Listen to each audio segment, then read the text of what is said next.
Donald Trump is panicking as Iran is calling his bluff. Iran is saying, we will wait you out, Donald. If you think you're going to drag these conversations along and that your blockade on the Persian Gulf is going to starve us to death, and you think that's a good negotiating tactic to put pressure on us to make a deal with you, quite the contrary, Donald. We're not going to make a deal with you until you negotiate within our 10-point framework. We meant what we said, and if you really intend to go down this route, then start the war again. Good luck with your economy. Good luck with your gas prices.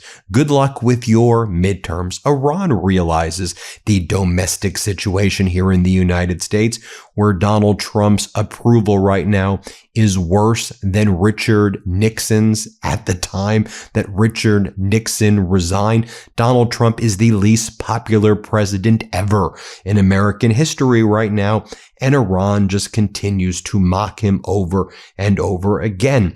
You have Iran's parliament leader, MB Ghalibaf, making it very clear. The 10-point framework, Donald, is the only negotiating framework we will agree to. And within that framework, you promise to provide security guarantees to Hezbollah in Lebanon. If you don't give the security guarantees to Hezbollah, we ain't making a deal with you. Now, regardless of what we all think about that, that's what Donald Trump said he agreed to when Trump said, I agree to Iran's 10-point plan. Donald Trump posted that on social media a week and a half or 2 weeks ago when he announced the ceasefire. He said it himself. MB Ghalibaf, Iran's parliament leader, posted the following. The completion and consolidation of a comprehensive ceasefire in Lebanon will be the result of the steadfastness and struggle of the esteemed Hezbollah and its heroic deeds and the unity of the axis of resistance. And the United States must commit to the agreement. The resistance and Iran are one and the same entity, whether in war or in the ceasefire. America must back down from the mistake of Israel first. Now, Iran also met with or had conversations with basically the foreign minister of China and the foreign minister of Japan.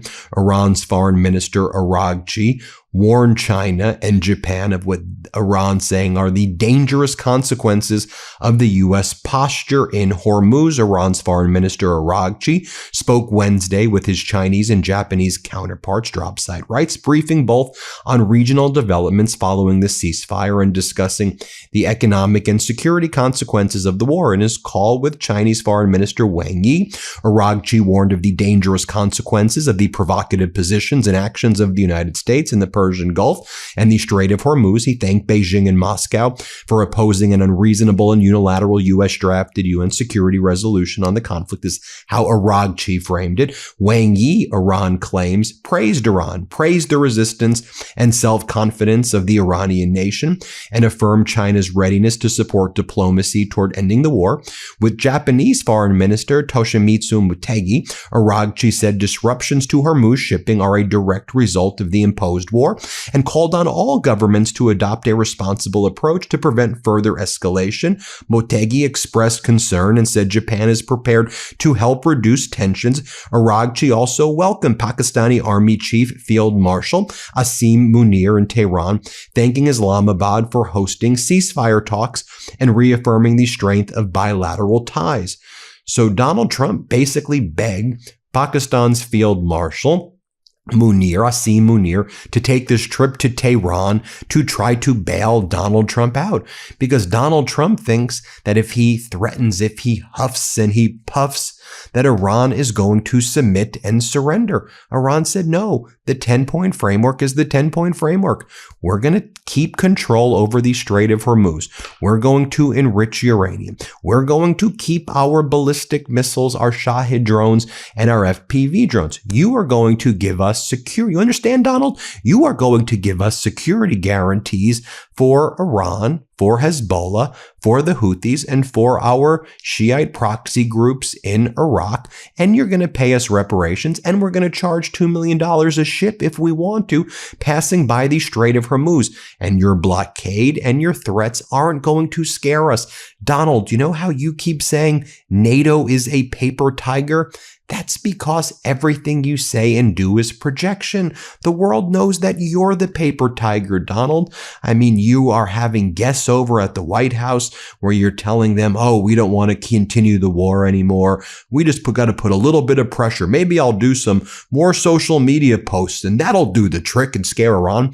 That's why Iran's on social media mocking the hell out of you and calling Melania Epstein queen. And they're out there mocking your mom, your deceased mom. They're out there just saying that, you should be institutionalized. I mean, look, they know the headlines. If I know the headlines, Donald, they know what's going on. At a private White House dinner, Donald Trump told the Dutch king and queen he wants to end the Iran war quickly, saying the only way to bring Tehran back to negotiations is to increase the pressure. Yeah, that's actually the exact opposite way to do it, Donald. Look, if you want to go to war, if you're a war criminal, which you are, and your prerogative is to blow everything up and further tank the economy and just destroy everything and destroy the markets, if that's what you want to do, then go and do this. Increase the pressure and do the threats and talk about bombing civilizations, okay? War crimes. You should be tried at The Hague. You're a despicable piece of trash. You are one of the most horrible humans in world history. But if that's how you talk, that's how you talk. If you're doing negotiations, then you have to respect the sovereignty, the right to exist and live at a bare minimum of your counterpart. You can't keep threatening to kill the other side in a negotiation, Donald, if they don't negotiate with you. Okay, this is grown-up negotiations. And then you have to make compromises, and you can't make unilateral demands, especially when Iran feels confidently that you lost the war. And you know who also feels that you lost the war? The rest of the world. The rest of the world. Maybe you still have a tiny, small MAGA base and state regime media which calls itself Fox. They'll pretend that somehow this is brilliant 3D chess. That's not what the rest of the world thinks. In the Middle East, they know that the United States security umbrella is worthless. In Asia, they know it's worthless. Heck, you know what Saudi Arabia just did? They just canceled Live Golf. They said, we ain't putting money into golf tournaments in the United States. And that's going to be the domino impact on all of this. You think in the Middle East, they're going to start continuing to fund private equity and put money into real estate in the U.S. and do all of the investments? You think that that's what they're going to do after the U.S. let them down? After they saw that you and Netanyahu went it alone and invaded Iran and didn't tell any of your Arab nation friends, the ones who bought you private jets, the ones who funneled money into your crypto companies, the ones who let you pretend you were a big, smart real estate guy to build this building and that building over which they built for you, just slop your name. You didn't build shit. So you didn't build any, excuse my language. You didn't build anything just to slop your name on it so they can give you a little bit of quid pro quo. You didn't scratch their back when they scratched your back. You just defrauded them like the con artist you've been your entire life, Donald, and they all realize what a pathetic loser you are. Just like you ran every one of your Atlantic City casinos into the ground. That's what you did with the United States security umbrella. That's what you did with NATO. That's what you did with the power and goodwill the United States built after World War II. You pathetic thing, you are so despicable for what you have done, not just right now, but for future generations, and how much you've weakened our alliances, how much you've weakened our soft and strong power. And forgive me if I'm getting passionate right now, but this is such a weak and pathetic thing in the Oval Office. I don't care what political party you're from. This is sick. This is weak. This is loser behavior, and that knows no political party. It's just an objective damn fact. And if you're angry about me for spitting the facts, then go watch Megyn Kelly or some other YouTube channel. But this is where we talk about the truth. By the way, you have Netanyahu saying, but guess what, everybody? Donald Trump is reporting to me and keeping me well advised of all of the developments right here. That's what's going on. You've got Donald Trump saying, The U.S. would like Hezbollah and Israel to stop fighting, but has not demanded a ceasefire, a senior Trump administration official said. So what were you talking with Lebanon about?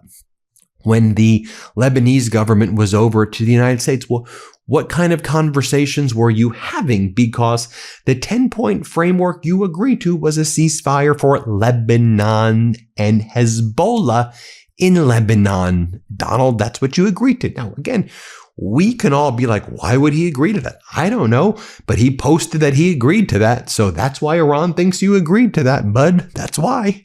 Donald Trump posts last night, trying to get a little breathing room between Israel and Lebanon. It's been a long time since the two leaders have spoken, like 34 years. It will happen tomorrow. Nice.